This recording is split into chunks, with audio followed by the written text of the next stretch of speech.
Hi, I'm Pastor Ken Chorley at the Market Street Presbyterian Church in Lima, Ohio. And you're looking out my window in the pastor's study, and I'm seated on the windowsill ledge.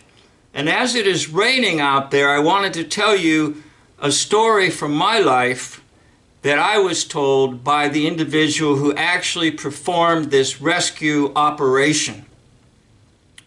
When I served a church in the Blue Ridge Mountains of Virginia, I was near a town that was subject to flooding.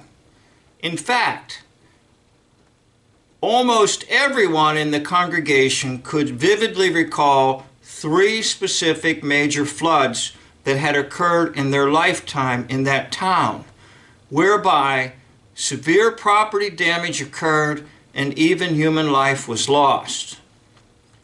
So what happens is this: when there's a small town at lower level, and off on the sides are mountains, and those mountains are pretty much like a slanted roof. And so if you can imagine a heavy rainstorm at your house and the water hitting your slanted roof and going into your downspouts and getting away from your home, you're safe. But if you can visualize that the mountains, like a slanted roof, bring all the water down the sides of the mountains to the flat lower level. And it's in that flat lower level where this town resided. So when one flood occurred, one man remained behind, and he was assisting individuals to leave the area. Eventually, this individual would be taken out of the area by helicopter by lowering a cable with a harness. But before he left, he tried to do his best to help everyone evacuate. Now, he got news that his neighbor had a dog in a cage, and the neighbor begged him to try to find the dog and get the dog out of the cage. The cage was located outside of the neighbor's house. Now the waters were starting to rise into the higher ground, and this man went looking for the dog, and he found the dog in the cage.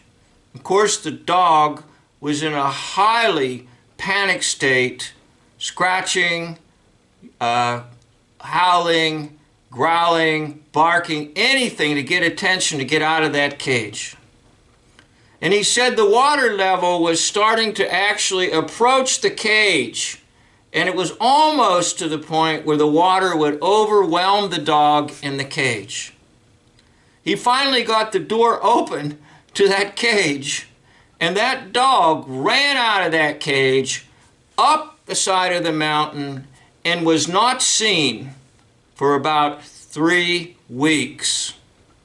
As the waters receded and life got back to normal, eventually the dog returned to its home and to its owner. Now, I think of this true-to-life story because it reminds me so much of Noah's Ark. And it reminds me how the floodwaters came for 40 days and 40 nights. And like a dog trapped in a cage, all humanity was destined to die. The only exception was Noah and his wife and his 3 sons and their wives.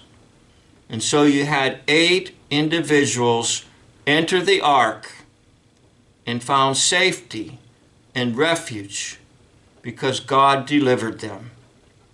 Now there is a deliverer, and the deliverer's name is Jesus. And every individual on the face of this earth is like that dog trapped in a cage. And the waters of sin spell death, and death approaches to every sinner unless the sinner lets the deliverer the Lord Jesus bring deliverance in his or her life. So I share with you this true-to-life story that was given to me from the man who was the rescuer, from the man who left that town via helicopter and harness to get him out of the area. That true story tells us of our deliverer, the Lord Jesus Christ. I'd like to thank you for watching Wanderings in the Wilderness with Pastor Ken.